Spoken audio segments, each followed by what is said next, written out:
que avui fem galantina i embotit de pollastre. Necessitaràs 1 quilo de pits de pollastre i una processadora, o li demanes al teu carnisser que te'ls trituri. Quan ja ho tinguis, ho poses en una safata lo suficientment gran per afegir tots els condiments. Totes les mides són de cullereta de postre. Una d'all en pols, una de pebre negre, una de pebre vermell, 2 d'orenga i 2 de sal.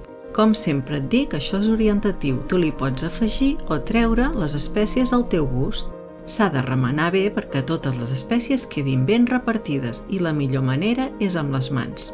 Un truc per tastar si la massa està al punt de condiments és agafar una petita porció i fregir-la. Així la podràs tastar i sabràs si està al teu gust. Agafes un recipient de vidre apte per aguantar escalfor i li poses oli d'oliva que repartiràs bé per totes bandes. Fas una primera capa de pollastre, 2 ous tallats i el blat de moro. Més pollastre i ho remenes bé intentant que el farcit quedi a l'interior. Finalment pressiones perquè quedi ben compactat. Ho tapes i reserves.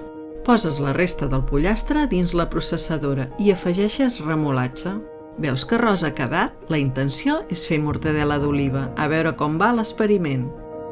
Poses el pollastre al que li hem afegit la remolatxa amb un film apte per a escalfor. Li afegeixes les olives i l'emboliques, així com t'ensenyo. Fas uns nusos als extrems i per assegurar-te hi fas una segona capa. S'ha de cuinar submergit en aigua i així evitarem que li entri a l'interior. Poses una olla al foc, afegeixes uns gruixos al fons que elevi el motlle per cuinar la galantina. Ho tapes i quan estigui a punt de bullir, afluixes el foc i ho mantens durant 5 minuts. Passat aquest temps, afegeixes la mortadela. 2 minuts més i ja podràs apagar el foc i introduir l'olla dins la CCM, on ho deixaràs durant 1 hora.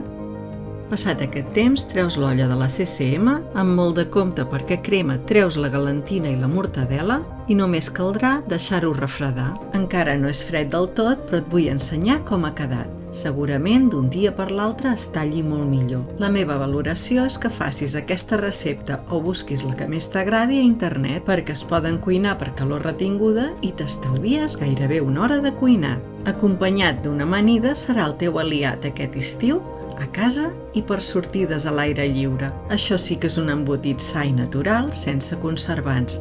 Se t'aguanta uns 5 dies a la nevera i també el pots congelar. A la mortadela li cauen les olives, però no en trobaràs altra més natural. Cuina de consum mínim, cuina sostenible.